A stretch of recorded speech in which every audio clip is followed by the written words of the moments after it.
Hi loves, welcome back to my YouTube channel. My name is Gladys. On today's video, we are going to be talking about money habits that keep us poor. With that being said, let's go ahead and start today's video.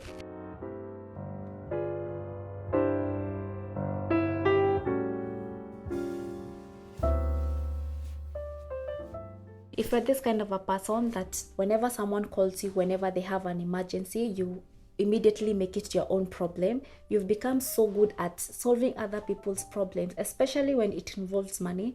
I'm so sorry to tell you that you are on your way to remain poor. The reason is that whenever you're helping another person fund their emergencies, most of the time this money will not come back to you. So the only thing that you need to keep in your mind is that, am I willing to give this money freely? Because most of the time, especially when we are helping friends and family, especially family, consider that money gone. I don't think if you're on your way that you want to be financially stable, financially secure, that you really want to be throwing your money like that. I'm not telling you to be heartless. I'm not telling you should not be helping people. All I'm saying is that you should learn to respect your money. You should not be acting like a savior when it comes to people's emergency. Sometimes you have to trust that people have what it takes to solve their own problems. That is if you want to be financially stable and you don't want to remain poor. Another thing that is going to keep you poor is having one source of income. One source of income is closely to none. The reason why I'm saying this, I'm going to give you guys a short story. There was one time I was working. I was honestly doing my job well, if I will be asked. But we went to work just like any other normal day. And then we were just caught by surprise that we are no longer needed. Our services are no longer needed due to avoidable circumstances and all of that. And to be honest, I was shocked because I didn't know what I was gonna do next. Yes, they were going to compensate us for the time that we've been there, but I was just worried how I'm going to sustain myself before I get another job.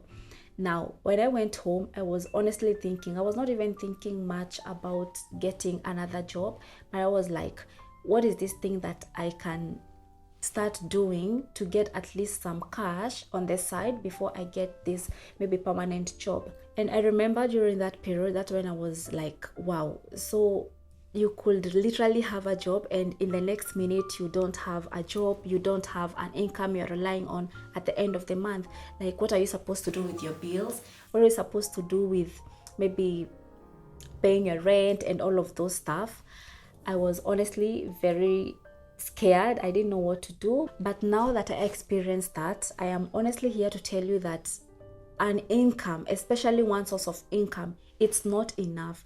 And even if you ask so many people who are there, who are making it, they will tell you that they do not rely on only one source of income. These people who are here that are making it, these people who are here that you look up to them, they're entrepreneurs, they're doing so well, they have acquired financial freedom, they will tell you that they do not rely on only one source of income. These people have generated multiple sources of income that have enabled them to be where they are at. Now, I do not have a lot of business ideas that I am here to share with you, but of course, this is where we give ourselves the homework. Like, for example, what you're good at. Let's say you have a daytime job, but on the side, you know how to do hair. That's another idea. You can be doing hair as your side hustle. That's another extra source of income. Now you have two. Let's say you're so good with editing videos. You can be editing videos for people on a charge, and that is another source of income. I feel like there's so many things one can come up with to get another source of income instead of relying on only one source of income, which is doomed to make you poor. Next is having no budget. Having no budget is simply not having a spending plan. Let's say, for example, you have a payday every end of the month. You receive your money, but in the next 1 week, you literally cannot tell what happened to your money. This means that you do not have a budget. A budget is very important, and as someone who I never used to have a budget before, but now I'm trying so hard to be disciplined when it comes to money and to have a budget. Like, you need to know where your money is going. Let's say, for example, you have 3,000. You need to know like which amount is going to your savings, which amount is going to pay for your bills, which amount is going to fund on your maybe your extras, whether it's going out once in a while and all of that, so that you will not be finding yourself in these situations where I was paid just last week, but now I don't know what happened to my money. I can't really track my expenses. I do not have a budget, because it will just be a roller coaster. Every month is just going to be just a different month with the same story, and the cycle just continues. And by the time you realize, it's been years you're doing the same crazy stuff with money. You don't know what's happening, just because you do not budget. A budget means you respect your money. A budget means you are so disciplined. A budget means that you respect the work you put in to get that money, and that's why you need to put your money in things that matter. You need to look back at maybe your money, and then you're like, okay, I did save some money here and there, I did invest some money here and there, and at least I'm proud. Not like you're always worked up, you don't know what's happening to your money, blaming other people, you're there blaming your boss. Maybe it's because I'm being paid very less money, but it's just because you're not disciplined with your money. Next is being financially illiterate.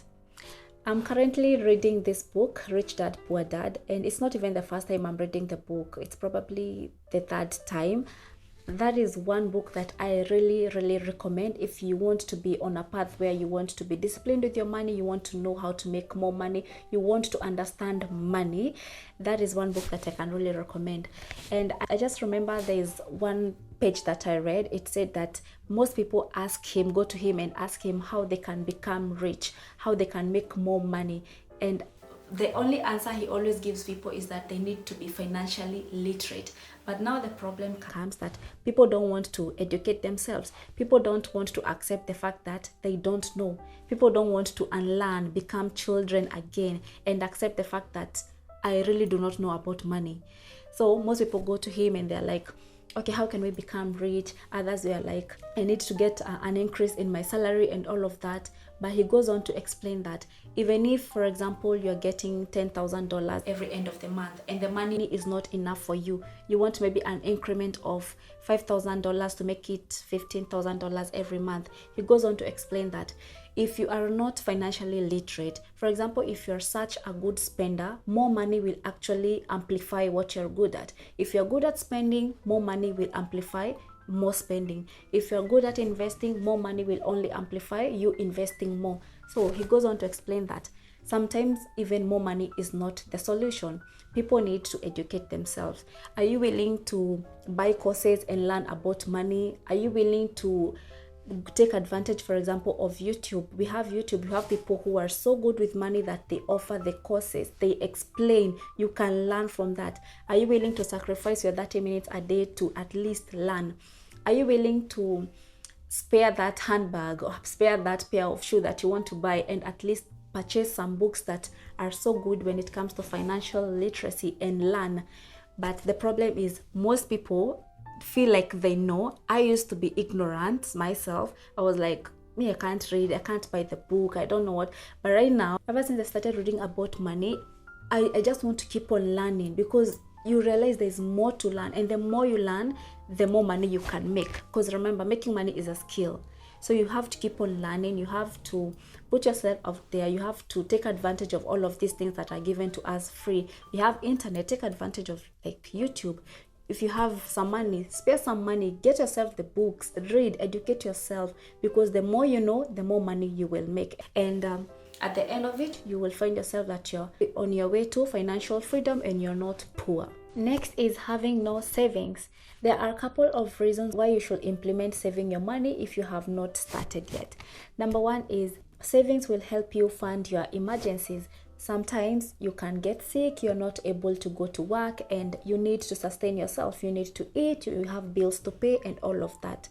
The second thing that is important when it comes to saving is that you can fund your lifestyle. Let's say, for example, you have that vacation trip that you plan on going. Instead of now relying so much on your salary, you can go ahead and maybe plan for that trip for maybe over some months or an year, and then you can be saving some of that money. And then when it comes to that trip, you are easily traveling with ease. You can enjoy with peace of mind, knowing that you did not have to choke yourself when it came to your salary and all of that. Like you planned for it, you saved for it. It becomes so much easier. Next thing that is important when it comes to saving is that maybe you have a business idea. That money that you are saving, we are not all eligible for credit cards, we are not all eligible for loans, but you can save your money and start up something for yourself. We don't have to rely on loans if we are not eligible for loans, but there is this thing of savings that we are talking about here. So if you have not started savings, please go ahead and do yourself that favor of putting, even if it's that little amount that you have. I know sometimes we are all like, but I don't have a lot of money to be saving. No, you do not have to be earning $1 million for you to be able to save. You can always be disciplined with your money. I'm always saying this, you need to be disciplined when it comes to money. Be disciplined. Even if you're earning maybe 5,000, there is always an amount that you can put aside for rainy days. And when you do that, you're on your way to become financially secure and not be poor for the rest of your life. And last but not the least is impulse buying or keeping up with the Joneses. I am very guilty when it comes to this, but I am honestly working on myself, and I can say that I'm way better than I used to be. Okay, this was me in the mall. Just when I'm walking in the mall and I know I have some money in my bag, I see something, I immediately make it look like I need it. And I honestly, when I'm being honest with myself, it's not like I need it, I just want it. You know, when you see something and you immediately put it in your head, like, I really need that trouser, I really need that dress, I really need that bag, and you buy it, and then when you go home, you're just like, but why am I buying these things? And it's not like you need it. Or you buy it, then you go home, you stay weeks before you even start using the item, whether it's the dress or whatever is this that you got. I used to do that a lot. But when it comes to impulse buying, again, this is where you also need to be disciplined with your money.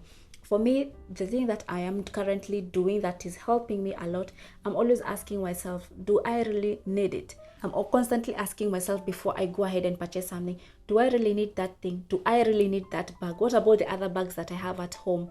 Or what's the whole point of buying this bag right now? I can just delay for a bit, think about it, and most of the time it turns out that I do not really need these things. Especially women, we are guilty of this. I know, but I'm not judging, but let's make it a habit of, before you buy something, let's practice delayed gratification. You do not have to immediately get it.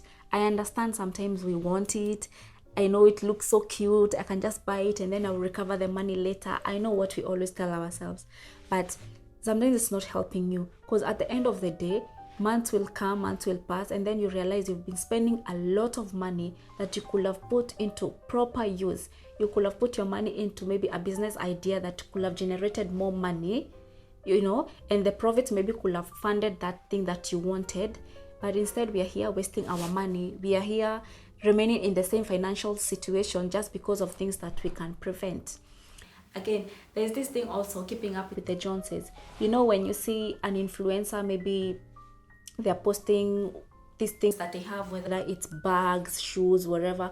One thing to know is that, especially the influencers, most of these things, they are gifted.